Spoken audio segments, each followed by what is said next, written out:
যারা দুনিয়াদারি করার পরে আমার কাছে এসে সিজদায় পড়ে বলবে সুবহান রাব্বিয়াল আ'লা। নামাজের জন্য কেউ ছাড়বেন না, যদি বলুন ইনশাআল্লাহ। আজকে এরপরে আমি আলোচনায় যাব। মুসলমান, আপনি মনে করেছেন আমি জন্ম দিয়েছি মায়ের পেট থেকে, মানে মানুষ ইনসান যে জানোয়ার হতে পারে তার দলিল আজকে আমি দিয়ে যাব। আর সেই পাপ থেকে বাঁচবে আল্লাহ।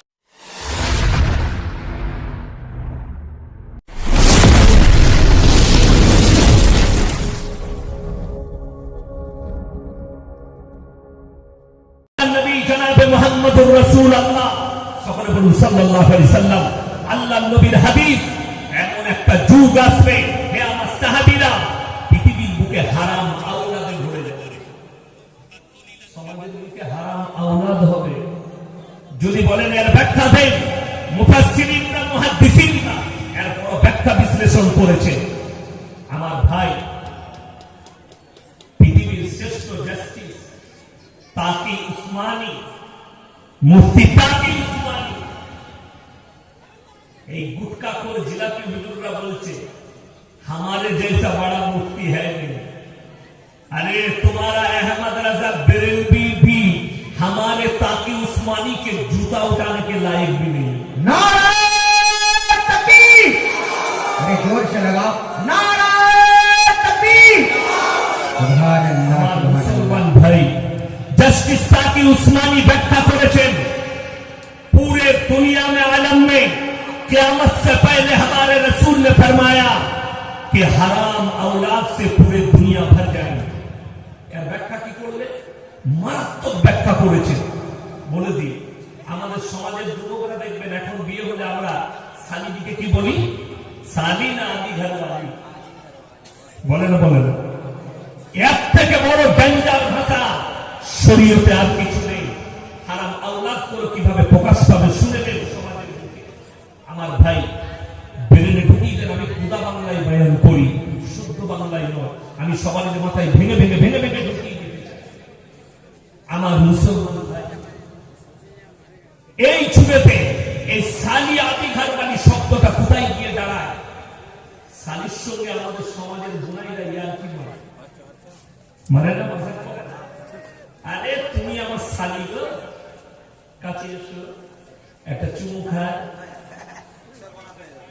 শুধু সর্বনাশ, অনেক যুবক নিজের শালীর সঙ্গে শারীরিক সম্পর্ক করে ফেলে, কিন্তু এর খেয়ালই নাই না ये मौलवियों के पास जाते हैं, না মৌলবীকে এরা জিজ্ঞেস করে না ইমামকে, আমি আমার শালীর সাথে সম্পর্ক করেছি, তোমার বিবিটার সঙ্গে সঙ্গে হারাম হয়ে গেছে। এটা শরীয়ত, এটা মাসলা বলছি আমি। শওকতের ব্যাটা, আমি কারোর ভয়ে বয়ে কথা বলি না, কারোর মুখ তাকিয়ে কথা বলি না। আমি আপনাদের সামনে হক কথা বলে যাচ্ছি। কাল কিয়ামতের দিন আল্লাহ আমাকে ডাক করাবে, তোমাদেরকে উদ্ধার করাবে। আপনারা কি মনে করেছেন হুজুর মাল কটা বেঁচে যাবে? যত কটা হুজুর আছে তারাও ফেলে দেবে। স্টেজের মুকাররিমরাও ধরা পড়বে। আল্লাহ সকলকে পাকড়াও করবে, কেউ কি রিহাই দিবেন? যদি বলেন কোরআনে কোথায় আছে? সূরা আরাফ একবারে প্রথম পৃষ্ঠা, ফালানাসআলান্নাল্লাযীনা উরসিলা ইলাইহিম ওয়ালা নাসআলান্নাল মুরসালিন।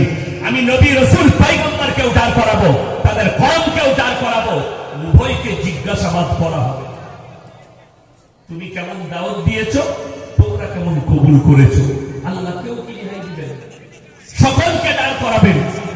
আমার মুসলমান ভাই, এই বিবিটার সঙ্গে যখন আপনি আবার ঘর করতে লাগবেন, যটা সন্তান হবে হারাম আওলাদ হবে, যেহেতু তোমার বিবিটা তোমার জন্য হারাম হয়ে গেছে, তালাক হয়ে গেছে।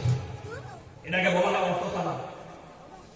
যখন ইসলামের সাথে সম্পর্ক করলে বিবি হারাম, সেই বিবির সঙ্গে সম্পর্ক রাখা যাবে না। ইসলামী শরীয়তে আছে একটা মায়ের পেটের দুটো বোনকে একসঙ্গে বিয়ে করলে বিয়ে হবে না। এরপর যারা শালীর সাথে সম্পর্ক করে নিয়েছো তারা হিসেব করো বা কটা হারাম ছেলে পয়দা করেছো, সেই ছেলেগুলো হবে হারাম আওলাদ। শুধু তাই নয়, আল্লাহ ইনসানের যে পরিচয় দিয়েছে বাপের দ্বারা না মায়ের দ্বারা? বাপের দ্বারা। আমি যখন আমার জন্য এলান করলে কি বললে? আমার বাপের নাম হলো না মায়ের? কথা বলে না? বাপের নাম আমার পরিচয়। আমি যদি কেউকে জিজ্ঞেস করি ভাই তুমি কে, তার বাপ যদি মারাও যায় তাও বলবে কি আমি মৃত অমুকের ছেলে। বলবে না? বলবে না। আমি মৃত অমুকের ছেলে। বাপের পরিচয় দিবে, মায়ের নাম দিবে না। আল্লাহ ইনসানের পরিচয় দিয়েছে বাপের দ্বারা। এরা কিয়ামতের সকাল পর্যন্ত থাকবে। আপনাদের এখানে ছাগল আছে না? গরু আছে না? মহিষ আছে না? আছে। কুকুর আছে। আচ্ছা ছাগলের ছানা বলে আপনারা কোনটা ছানা বলে না ছাগলের বলে? ছাগলের। তার মায়ের নাম নেই পাঁঠা। কথা কেউ বলে না? বলে? পাঁঠার কথা বলে না। গায়ের বাচ্চা হলে ষাঁড়ের বাচ্চা কেউ বলে না, বলে গায়ের বাচ্চা। কেন? আল্লাহ জানোয়ারের পরিচয় দিয়েছে মায়ের দ্বারা, ইনসানের পরিচয় দিয়েছে বাপের দ্বারা। যারা আমার মা বোন আমার জলসা শুনছে তাদেরকে বলে যাচ্ছি, যাদের মনে প্রশ্ন একটা ছেলে ইসলামে 4টা বিয়ে করতে পাবে, একটা মেয়ে কেন পাবে? এটা অনেক মেয়ের প্রশ্ন। ভাই তোমার ইউটিউব ইংলিশ শুনবা? এটা ইউটিউব চ্যানেল তোমারটা রেকর্ডিং করছো কেন? আমি তো নিশ্চয় পারমিশন নাই দিয়েছো? হালেম তুমি পেপার দিয়েছো? কে পারমিশন দেয়? আমার ভাই মেয়েরা কেন 4টা বিয়ে করতে পাবে না? আজকে কিন্তু টেকনোলজির যুগ। আজকে কিসের যুগ বললাম? টেকনোলজির যুগ, সায়েন্সের যুগ। বহুত উন্নতি করেছে দুনিয়া, আরো কত করবে জানা নেই। কিন্তু বড় কষ্ট লাগে, আমাদের প্রথম যুগ যেটা পেরিয়ে গেছে সেখানে টেকনোলজি ছিল। ইমাম আবু হানিফা রাহিমাহুল্লাহর যুগে একদল মহিলা এসে প্রশ্ন করলো, হে ইমাম, পর্দার ভেতর থেকে তারা প্রশ্ন ছুড়ে দিল,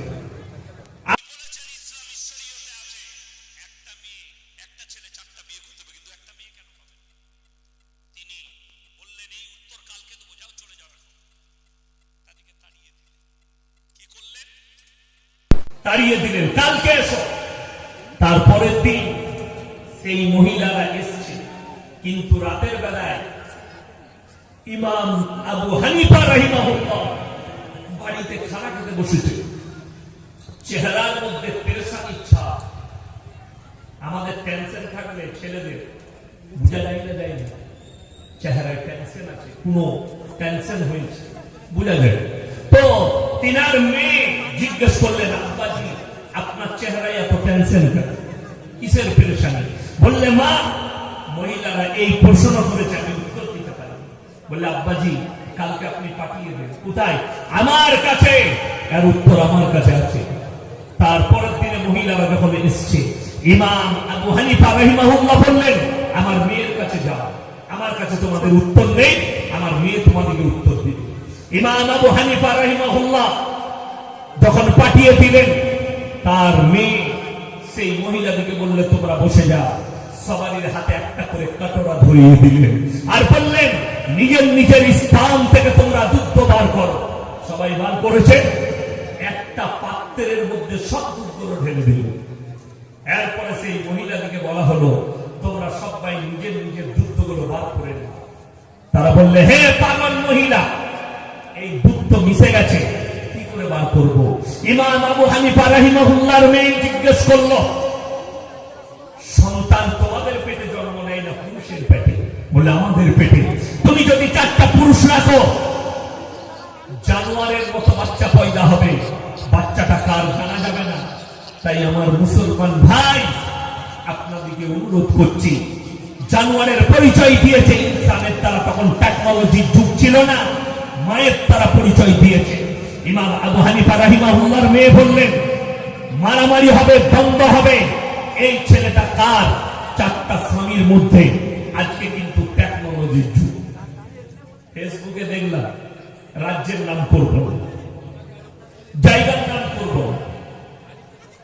এক জায়গায় ফেসবুকে দিয়েছি, একটা মেয়ে একজন বিয়ে করে নিয়েছে, কিন্তু তার সঙ্গে শর্ত লাগিয়েছে তোমাকে বিয়ে আমি করতে পারি, কিন্তু আমরা 4 ক্লোজ বন্ধু আছি, আমরা একসঙ্গে 4 জন মিলে তোমার সাথে মিলামেশা করবো। যদি বলুন নাউজুবিল্লাহ। এটাই কষ্টের, এটাই দুঃখের। ইসলাম কিন্তু এটা স্বীকৃতি দেয় না, ইসলাম এটাকে কোনদিন স্বীকৃতি দেয় না। কিয়ামতের সকাল পর্যন্ত আল্লাহর কসম, বিনা বাপে যদি সন্তান জন্ম হয়, যদি তার বাপ না থাকে আর বিনা বাপে সন্তান হয়, ইসলামী শরীয়তে সেই সন্তানটা হারাম বলে গণ্য হবে, ওরা কখনো হালাল হতে পারে না। এরপর বলে দিই, আমাদের যুবকরা যারা আমার জলসা শুনেন, অনেক যুবক আছে, হুজুর আপনার জলসা তো শুনি, আপনার বড় ফ্যান, আমরা জলসায় গেলে ফটো দেয়, আপনার সঙ্গে একটা সেলফি তুলবো। ওরে বুকা, সেলফি তুলো আমার, আর ভক্ত হও তুমি লিওনেল মেসি, ভক্ত হও মারাদোনা, ভক্ত হও নেইমারে, ভক্ত হও হারামখোর সালমানে, আর তুমি আমাকে বলো হুজুর আপনাকে ভালোবাসি না। আমাকে ভালোবাসলে তোমার আখলাক, চরিত্র, তোমার আকৃতি আমার মতো হতো, তোমার মুখে দাড়ি হতো আমার মতো, টুপি হতো আমার মতো, চুল রাখতে আমার মতো, চুল কাটতে। আজকে আমি 4 মাস চুল কাটতে পাইনি, 1 বছরে গিয়েছিল চুল। আজকে একটু সুযোগ পেলাম, তাই দেখে আমি চুলগুলো আজকে কাটবো। আচ্ছা আমার চুলগুলো সাইড দিয়ে চাচা আছে, তুমি কথা বলে না, চাচা আছে সুরের মাথার মতো। আর এখানে অনেক যুবক দেখতে পাবেন, খুলে দেখুন মাথাটা মনে হচ্ছে শুয়োরের মাথা, সাইড গুলো উড়িয়ে দিয়েছে, ওপরটা উঠে আছে। কষ্টের বিষয়, হাসেন না, মারাত্মক জিনিস এটা। আপনাদের জানা নেই লিওনেল মেসি কি হয়েছে?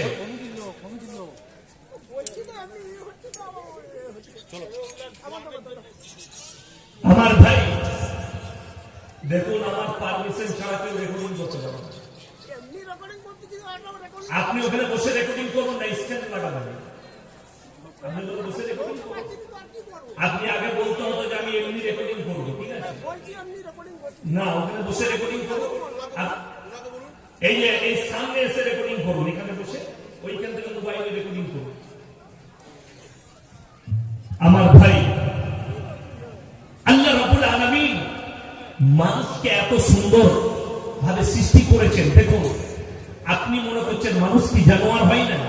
কিছু মানুষ আছে, কোরআনে আছে, বালহুম আদাল, তারা পর্যন্ত থেকে। কারণ আমাদের বাচ্চা তারা আগে বলতো, এই তোর বাপের বিয়ে দেখেছিস? বলতো না, আমরা হাসতাম, দেখ আমার বাপের বিয়ে কি করে দেখবো? হ্যাঁ, বাপের হালাল বিয়ে ওই সন্তান দেখতে পায়, কারণ মা মরে গেছে, তার বাপ যদি দ্বিতীয়বার বিবাহ করে হালাল, সেই বিয়েটা দেখতে পায়। কিন্তু এরকম শুনেছে, লিওনেল মেসির যারা ভক্ত আছো, মারাদোনার যারা ভক্ত আছো, আর্জেন্টিনার, যাকে ফুটবল সম্রাট বলা হয়, ভূগোল খুলে দেখলেন মারাদোনা যখন তার স্ত্রীকে বিয়ে করতে গেছে, 9 বছরের মেয়েকে নিয়ে গেছে, মানে 9 বছর আগে ছেলে হয়ে গেছে, 9 বছর পরে তার মাকে বিয়ে করতে যাচ্ছে। এটার নাম দিয়েছে এরা পশ্চিমী দুনিয়া রিলেশনশিপ। এটার নাম কি দিয়েছে? রিলেশনশিপ। এটাকে তারা হালাল করার দিয়েছে। আজ আমাদের এই দেশে আমাদের মুসলিম যুবকরা, বিশেষ করে কলেজ ইউনিভার্সিটির যুবক যুবতীরা, তারা এটার নাম দিয়েছে রিলেশনশিপ। 10 দিন একটা ছেলের সঙ্গে জিনা করলো, ঘুরলো, তার থেকে আর একটা ভালো ছেলে পেলো, মানে বড় লোকের ছেলে, তার টাকা বেশি, তো বলে ওটাকে ছেড়ে দিয়ে পরে এটার পেছনে ভোর। ঠিক বললাম না ভুল বললাম? এটা রিলেশনশিপ। একবার এর সঙ্গে জিনা করে, একবার ওর সঙ্গে জিনা করে। আমার মুসলমান ভাই, ইসলাম এটা স্বীকৃতি দেয়। এটা এলো কোথা থেকে? উলামায়ে দ্বীনরা বসে আছেন, শুনে নেন। আজকে মুসলমান বিপদগামী সীমা দিয়ে পার হচ্ছে, তার কারণ একটাই, এদের কাছে না দুনিয়াবি শিক্ষা আছে, না দ্বীনি শিক্ষা আছে। দ্বীনি শিক্ষাও নেই, দুনিয়াবি শিক্ষা নেই। ওলামারা বসে আছেন, প্রত্যেকটা মুসলমান নরনারীর জন্য দ্বীনি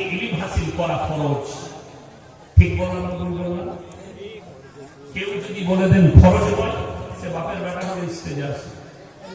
দেখতে চাই যে আপনি বলছেন ফরজ, ফরজ নয়, দ্বীনি ইলম হাসিল করা। কেউ কেউ বলছে ইসলামে আছে জ্ঞান অর্জন করা ফরজ। ওরে হারামখোর, দ্বীনি জ্ঞান অর্জন করা ফরজ। যদি জ্ঞান অর্জন করা ফরজ হয়, কথা ভালো করে বুঝবে, এই যে মাইকম্যান মাইকটা কন্ট্রোল করছে, ওটাও তো একটা জ্ঞানের প্রয়োজন না প্রয়োজন? প্রয়োজন। এটা ফরজ। কথা বলে, এটা ফরজ। ও না করলেও দোষের না, না করলেও দোষ আছে। ও যদি বলে আমি মাইক চালাবো না, অন্য ব্যবসা করবো, তো দোষ আছে। ফরজ ছাড়া যাবে? ফরজ নয় তো ওটা। আমার ড্রাইভার যে আমাকে গাড়ি করে চালিয়ে নিয়ে এসছে, আপনি বলুন ওটা ফরজ?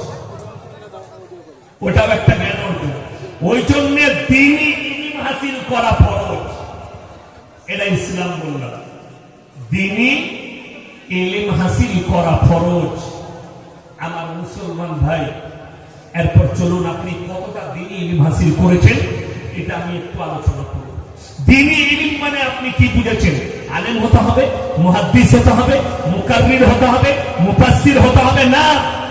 দ্বীনি ইলমের অর্থ হচ্ছে অতটা ইলম হাসিল করতে হবে যতটা ইলম হাসিল করলে হারাম হালাল চিনতে পারেন, দ্বীন আর বাতিল চিনতে পারেন, শিরক আর বিদআত চিনতে পারেন, আর কুফরি চিনতে পারেন। এতটা বেঈমান কাফেরের খেলা জালটা যেন বুঝতে পারেন যে আর একটা জাল ফেলেছে আমাদের উপর। এক নম্বর জাল আপনার আমার বুঝে আসি, মুসলমান বলে আমি মুসলমান।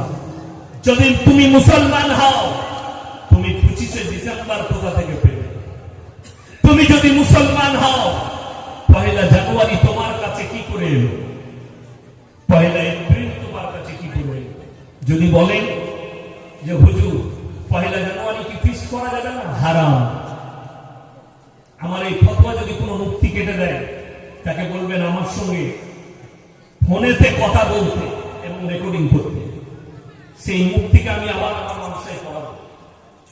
যদি কেউ হালাল বলতে পারে, জায়েজ বলতে পারে, 25শে ডিসেম্বর এই জন্য হারাম। পৃথিবীর যতগুলো মুহাদ্দিসিন আছেন, মুফতি আছেন, হারাম এই জন্য বলেছে খ্রিস্টানরা যিশু খ্রিস্টর জন্ম নয়, এরা বিশ্বাস করে এই দিনে আল্লাহ বেটা জন্ম দিয়েছে। জোরে বলুন নাউজুবিল্লাহ। এই জন্য হারাম। যদি বলেন কোরআনের দলিল দেন, যুক্তিটা হারাম বললে চলবে না। আমার আল্লাহ রাব্বুল আলামিন কোরআনে বললেন গায়রিল মাগযুবি আলাইহিম ওয়ালাদ-দাল্লিন। মাগযুব মানে ইহুদি, আদ-দাল্লিন মানে নাসারা। এই দুটো দলই পদভ্রষ্ট এবং এদের যারা অনুসারী হবে তারাও পদভ্রষ্ট হবে। কোরআন যারা এদের অনুসারী হয়ে যাবে তারাও পদভ্রষ্ট। আপনি কেন বুঝতে পারেননি? দ্বীনি ইলম না থাকার কারণে।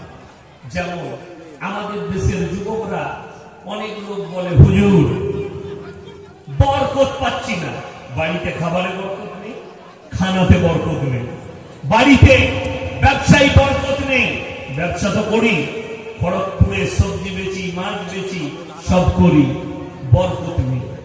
বরকত হওয়ার জন্য দোয়া কবুল হয় না, দোয়া কবুলিয়াতের জন্য। ভাই মায়েদিকে অনুরোধ করছি, অনেক মস্তুরাত মায়েরা দাঁড়িয়ে আছেন, আপনারা একটু চেপে চেপে বসুন, একটু আগে আগে বসুন।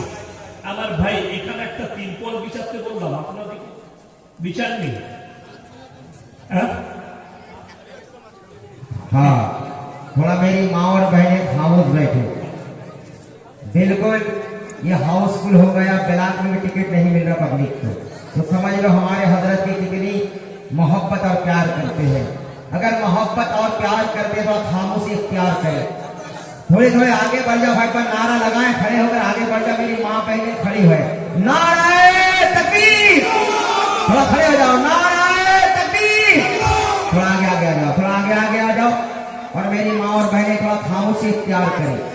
आप जहाँ जाएंगे जल्द से ज्यादा आवाज आपके वहां से आ रहा है, बेशक थोड़ा खामोशी इख्तियार कर ले और थोड़ा आगे आगे बढ़ जाए। कमेटी हजरत थोड़ा एडजस्ट करके आगे बढ़ा ले भाई। आ जाए भाई, दरूद शरीफ पढ़ते पढ़ते आगे आ जाए भाई। नाराए तकबीर, नाराए तकबीर। हाँ भाई बस आगे थोड़ा थोड़ा आ जाए और मेरी माँ और बहनें थोड़ा टीका के पीछे कट जाओ, गर्म का दिन है और फटाखा होकर बैठने से यहाँ चले गए, थोड़ा जाका टीका हो गया एडजस्ट होकर सुन जाए। আমার মুসলমান ভাই, আল্লাহ রাব্বুল আলামিন আপনাকে দ্বীনি ইলম হাসিল করা ফরজ করেছেন। আজকে দ্বীনি ইলম না থাকার কারণে আপনি বলছেন আমার দোয়া কবুল হয় না। আপনি জানেন হাদিসে আছে দোয়া কবুলিয়াতের জন্য প্রথম শর্ত হচ্ছে হালাল খাবার, হালাল রুজি। আপনি কি হালাল খাবার খান? কতটা মুসলমান হারাম হালাল বুঝতে পেরেছে একটু বুঝিয়ে দিই। আমাদের মেদিনীপুরের অনেক ছেলে লড়ি চালায়, বালির লড়ি, পাথরের লড়ি, ট্রাক চালায়। খড়গপুরের অনেক মুসলিম যুবক হাই রোডে দাঁড়িয়েছে, হোটেলে মুসলমানদের ছেলে ঢুকিয়ে বলছে ভাই এক বোতল মদ দে তো, মদ খেয়ে দিব। মদ হয়ে যাওয়ার পরে বলছে ভাই মুরগির গোশ আর রুটি নিয়ে আয়। সে যখন মুরগির মাংস আর রুটি নিয়ে আসছে তখন বলছে ভাই ভাই উঠে যা, উঠে ওইটার উপরে বসুন, ওটা বিছিয়ে দাও, কষ্ট কম হবে বাবা। হ্যাঁ বিছিয়ে দাও। তো হোটেলে দাঁড়িয়ে রুটি আর মাংস চেয়েছে। যখন হোটেলের ম্যানেজার কর্মচারী রুটি আর মাংস আনছে তখন ও জিজ্ঞেস করছে দাদা মুরগিটা জবাই না কাটা? আমি বললাম হারাম করকে জুতো করে মার। তাকে জুতো করে মারা দরকার না দরকার নেই? হারামখোর মদ খেয়ে নিয়েছে, এরপর আর মুরগিটা থেকে লাভ আছে? তোর জন্য সবই ঠিক আছে।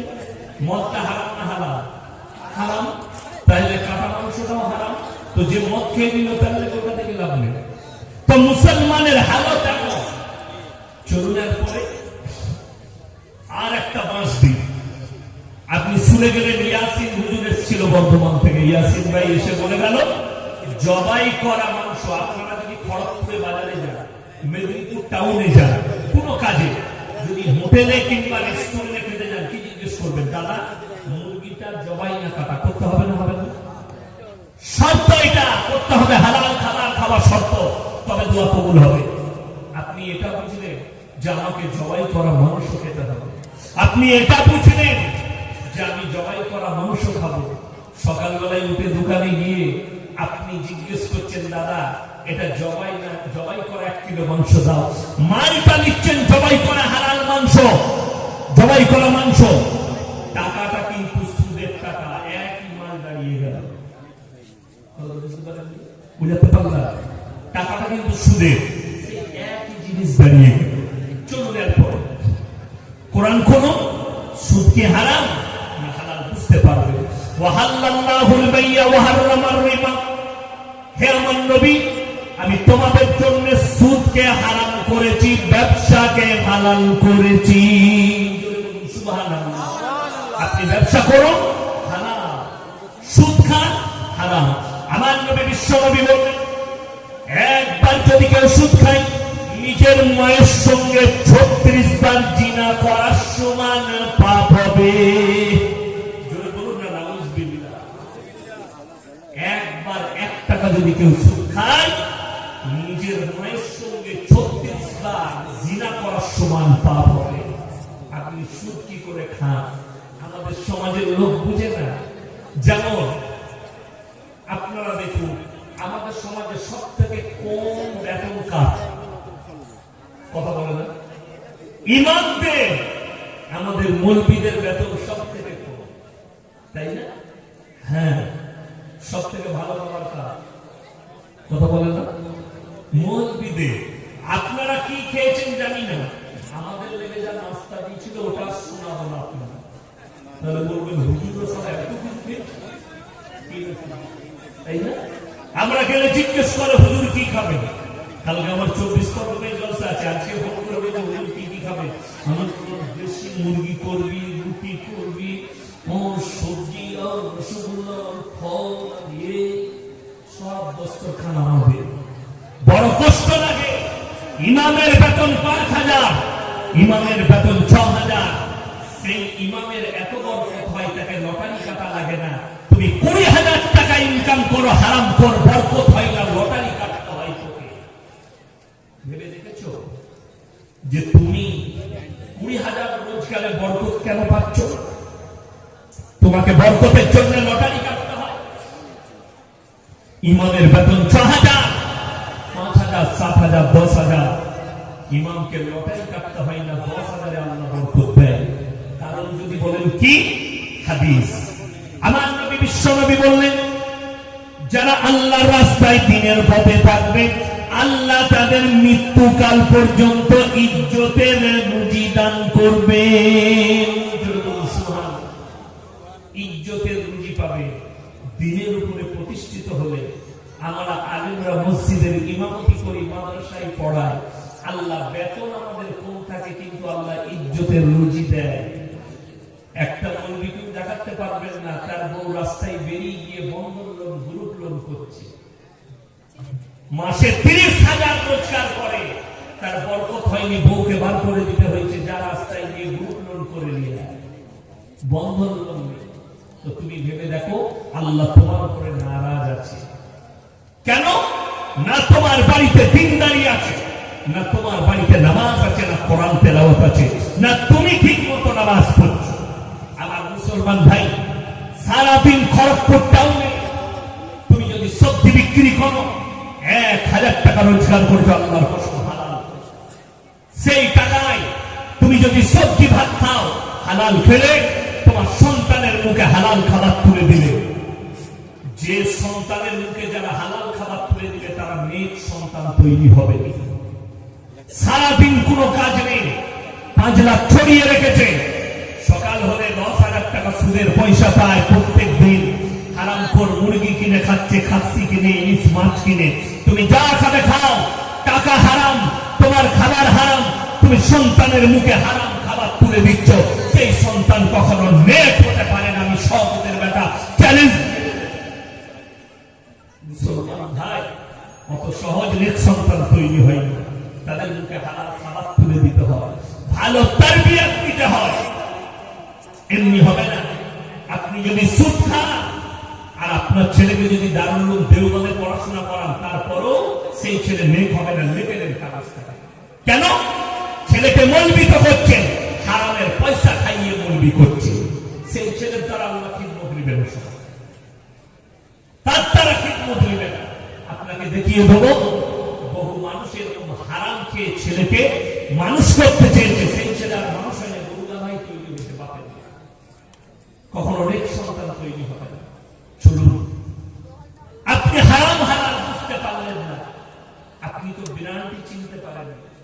বিরান আপনাকে চিনিয়ে দিই, আপনি বিরান চিনতে শিখুন। আজকে সমাজের লোক বিরান চিনতে পারেন, বিরান চিনতে ভুল করো। আমার ভাইকে যারা চিনে না তারা বলবে জিলাপি হুজুরা, ये तो हमारा आदमी है, लेकिन जबान खोल देंगे तो फिर इनको मारने पे आ जाए कि भाई ये तो हमारा लोग है, बल्कि टोपी से मालूम किया। ব্র্যান্ড এমনি চিনা যায় না। আমি এই বছরও হায়দ্রাবাদে জলসা করেছি, গত বছরও হায়দ্রাবাদে জলসা ছিল।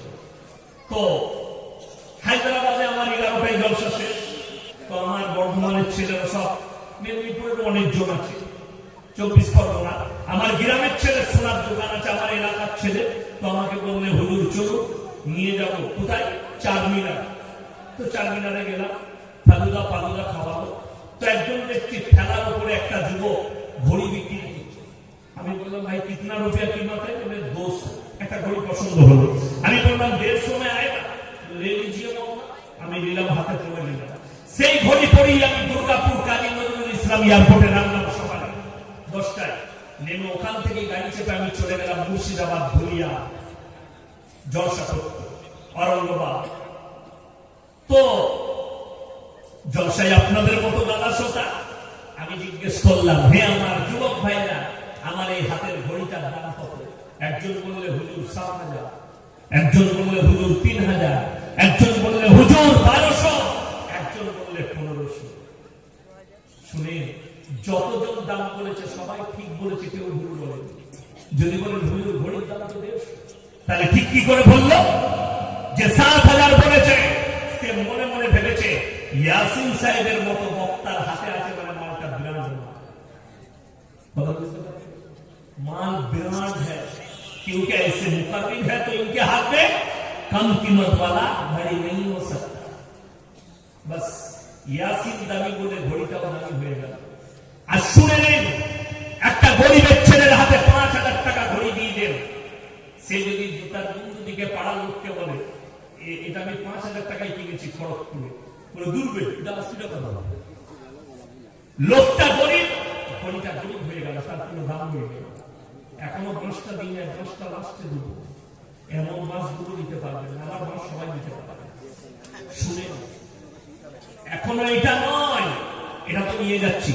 এই ভাটা চকের কোনো, এই গ্রামের কোনো ছেলে যদি রাস্তায় ছেঁড়া প্যান্ট পরে যায়, লোকে কি বলবে? গরিবের ছেলে। ওটা বলবে না, বলবে না, এটা গরিবের ছেলে। ওই ছেঁড়া প্যান্টটা শাহরুখ খানকে পরিয়ে দেন, বলবে দারুণ মডেল, লোকটা পাল্টি গেল, মালটার দাম পাল্টি গেল। এটাও শেষ নয়, এরপরে দিচ্ছি আসল ঘাস কাকে বলে শুনেলেন। আমাদের সমাজের লোক বিরান না চিনতে পারার কারণে একটা ইমানদার লোক, একটা পরিষ্কার মুত্তাকি লোক, হালাল খানেওয়ালা লোক, চাষ করে খায়, ব্যবসা করে খায়, হালাল খায়, 500 টাকা দান করলে মসজিদে তার কোনো সম্মান হয় না। একটা সুদখোর 50টা ফ্যান দান করলে তাকে আমরা চেয়ার ছেড়ে দিই। এটাই হচ্ছে বিরান চিনতে না পারার কারণ। তুমি বিরান চিনতে পারলে না, তুমি খালি মানুষটা চিনলে। আমার মুসলমান ভাই, বিরান ওই সুদখোর নয়। কেউ যদি হালালের পয়সা 10 টাকা মাদ্রাসায় দান করে, আর কেউ যদি হারামের পয়সা 1 কোটি দান করে, সেই 10 টাকার মূল্য আল্লাহর কাছে বেশি। এটাই হচ্ছে আসল বিরান। 1 কোটির বালা বিরান নয়। আজকে সমাজের অবস্থা বলে দিই, আমরা দেখি না লোকটা হারামের পথে চলে না, হালালের পথে। তার মধ্যে দিনদারি আছে কিনা, তাকওয়া আছে কিনা, 5 ওয়াক্তের নামাজি কিনা, হারাম কাজ থেকে অ্যাভয়েড হয় কিনা, না দেখার পরেও সে সুদ খায়, লোকের মেরে নেয়, হারাম পথে আছে, জিনা করে, হারাম পথে চলে। খালি টাকা আছে বলে বলছে গায়ের মধ্যে বড় লোক ওকে মসজিদের সেক্রেটারি করে। আমি বলি খারাপ বলবি, আমাকে যত গালি দিবেন দেবে, আমি দাওয়াতের দোকান। যদি বলেন ইয়াসিনকে দাওয়াত দাও না, আলহামদুলিল্লাহ, অসুবিধা না। 2025 সালের ডেট বুক করছি, 24-এ ডেট। তাহলে মানুষ কেউ আছে যারা হক কথা শুনতে চায়, হক পথ যারা খুঁজতে চায়, আছে না? নাই কথা বলে আছে। অনেক মানুষ শুনে নেন। আমার যারা বাপের বয়সী লোক বসে আছেন, তারা জানেন আমার যারা বাপের বয়সী লোক, এমন একটা যুগ ছিল মানুষ মিথ্যা কথা বলতে ভয় পেত, পাপ হবে বলে। তাতে হিন্দু হোক আর মুসলিম হোক, খ্রিস্টান হোক আর দলিত আদিবাসী হোক, আগেকার মানুষরা ভয় পেত, মিথ্যা কথা বলবো না, পাপ হবে। আর এখনকার লোক সত্য কথা বলতে ভয় খায়, কলারটা কেউ টিপে ধরবে বলে। আমার মাদ্রাসায় পয়সার প্রয়োজন নেই। কেউ যদি মনে করেন ইয়াসিন সাহেবের জবান দিয়ে হারামটাকে হালাল করিয়ে নেব, তার জন্য আমার জুতোটাই কাফি, তার পয়সাটা আমার কাছে কাফি। আল্লাহ দিন কে চালাবে? সকলে বলুন আল্লাহ। আল্লাহ দিন কে চালাবে? আল্লাহ। ভারতবর্ষের দিকে তাকিয়ে দেখুন, শুধু তারুণ দেওবানার মাজাহির উলুম নয়, গুজরাটের জামিয়া ইসলামিয়া ঢাবের জামিয়াতুল কিরাত কাফলেতা, আক্কাল কুয়া, আপনার হাসর, এই মাদ্রাসাগুলো নয় যেগুলোতে কয়েক হাজার করে ছাত্র আছে। ভারতবর্ষের যত লক্ষ মাদ্রাসা আছে, যে দলেরই হোক, দেওবন্দি হোক, আহলে হাদিস হোক, বেরেলভি হোক, ফুরফুরার হোক, যতগুলো মাদ্রাসা আছে, মুসলমান কমরা নিজের টাকায় চালাচ্ছে। বলুন সুবহানাল্লাহ। এটা আল্লাহর কৃপা নয় তো আর কি। জানবেন, আপনি 10 টাকা যদি হালালের টাকা দেয়, আমার মুসলমান ভাই 10,000-এর থেকে বেশি বরকত দিবে। বলুন সুবহানাল্লাহ। আমার একটা ঘটনা জানা আছে। ইন্দিরা গান্ধী গিয়েছিলেন আফার নিয়ে কার কাছে দারুল দেওবন্দে বলে আমার তরফ থেকে আফা মাদ্রাসার বৎসরে যত খরচ হয় খাবার দাবারে সবটাই দিব। তারা বলেছিল ইয়া আল্লাহ কা দিন আল্লাহ হি চালাতা জোরে বলুন সুবহানাল্লাহ अल्लाह का दीन अल्लाह चलाता है, ये तुम्हारे पैसा का जरूरत नहीं है, हमारे मजहब में जाकर देख लो क्या कितने सारे बाबूचियां कितने रोटियां बनती और खाना 10,000 12,000 बच्चा खाना था पूरी 2 टाइम। फिर भी अल्लाह ने इतना बरकत दिया कि जितने सामान है पूरे साल चल जाएगा। तो তোমাদের কি দরকার আছে? আমার মুসলমান ভাই হালাল পয়সা 1 টাকা দান করুন কাজে, হারাম পয়সা আপনি 1 কোটি দান করুন কাজে। আজকে মুসলমান মনে করে মনীষে পয়সা থাকলে তবে খেতে পাওয়া যায়। অনেক কে বললে আপনাকে টাকা থাকলে খেতে পাওয়া যায়? আল্লাহ পছন্দ করে বলছে আল্লাহ রুজি মাপলে তবে খেতে পাওয়া যায়, আল্লাহ রুজি মাপলে তবে খেতে পায়, টাকা থাকলে খেতে পাই না। যাদের মনে হচ্ছে টাকা আছে তারাই একমাত্র খেতে পায়, শোনো না, যাদের টাকা আছে তারা খেতে পায় না, যাদের পয়সা আছে তারা খেতে পায় না, আল্লাহ যার রুজি মাপে সে খেতে পায়। নাইলে যারা করোড়পতি তারা কখনো বিনা চিনির চা খেতে পায়। যাদেরকে আল্লাহ কোটি কোটি টাকা দিয়েছে আর সুগার দিয়ে দিয়েছে পুরাপতি তারা খেতে পায়, তারা তোমার মতো ভালো মন্দ খেতে। আমার আল্লাহ কোরআনে বলেছেন 5টা জিনিসকে গোপন করলেন। কটা? 5টা। শুনেলেন কি কি গোপন করেছেন? পৃথিবীর শুধু মানুষ নয়, নবী পয়গম্বর রাসূল তাদের কাছ থেকে আল্লাহ গোপন করে নিলেন 5টা কথাকে। কটা বললাম? 5টা। 1 নম্বর একবারই সূরা লুকমানের শেষ আয়াত ইন্নাল্লাহা ইনদাহু ইলমুস সাআ। হে আমার নবী বলো কিয়ামত কবে হবে আমি আল্লাহ ছাড়া পৃথিবীর কেউ জানে না। ওয়াইনাজিলুল গায়দা ওয়া ইয়ালামু মা ফিল আরহাম। মায়ের গর্ভে বেটা আছে না পৃথিবী কালঙ্গ না কালো, পুরা আছে না ভালো আছে, আমি আল্লাহ ছাড়া পৃথিবীর কেউ জানে না। এটা কোরআন। ইন্নাল্লাহা ইনদাহু ইলমুস সাআ। কিয়ামত কবে হবে আমি আল্লাহ ছাড়া পৃথিবীর কেউ জানে না। যতজন বলছে এরা পাগল ছাগল, অমুক দিনে কিয়ামত হবে, অমুক বছরে পৃথিবীটা ধ্বংস হবে, এই বৈজ্ঞানিকগুলো, বিজ্ঞান হচ্ছে আপেক্ষিক। বিজ্ঞান কি? আপেক্ষিক। আজ যেটা বলছে কাল সেটা ঘটবে না, আজ যেটা বলছে কাল সেটা চলবে না। তার দলিল দুয়াটা। যদি বিজ্ঞানের স্টুডেন্ট থাকে যে আমাকে যদি মনে করেন হুজুর তো পাগল, হুজুর এই জানে না বিজ্ঞান সবকিছু জানে, শোনো তোমার বিজ্ঞানের কথা। আমি যখন স্কুলে পড়েছি আমি 37-এ পা রাখলাম, 37 বছরে, আমার বয়স 37 বছর শুরু হলো জানুয়ারিতে। 36 আমার বুড়ো মান নয়, আমি 20 পিলিয়া। হ্যাঁ, এখন কি নিচে অনেকদিন থাকবো। আমার মুসলমান ভাই খুব ভালো করে বুঝবেন, আমার বয়সী যারা আছে, আমরা যখন স্কুলে পড়েছি তখন বিজ্ঞানে পড়েছি পৃথিবীটা কমলা লেবুর মতো। পড়েছেন না? পড়েননি? পড়েছি। পৃথিবীটা কমলা লেবুর মতো। পরবর্তী বৈজ্ঞানিক এসে বলল, গবেষণা করে দেখলাম পৃথিবীটা নট কমলা লেবু, গোল ফুটবলের মতো। এখন হয়ে গেল কি? গোল ফুটবল। পরবর্তী বৈজ্ঞানিক কেউ আসবে, এখন বর্তমানে কিছু বৈজ্ঞানিক দাবি করছে পৃথিবীটা গোল ফুটবলের মতো নয়, ডিম্বাকৃতি।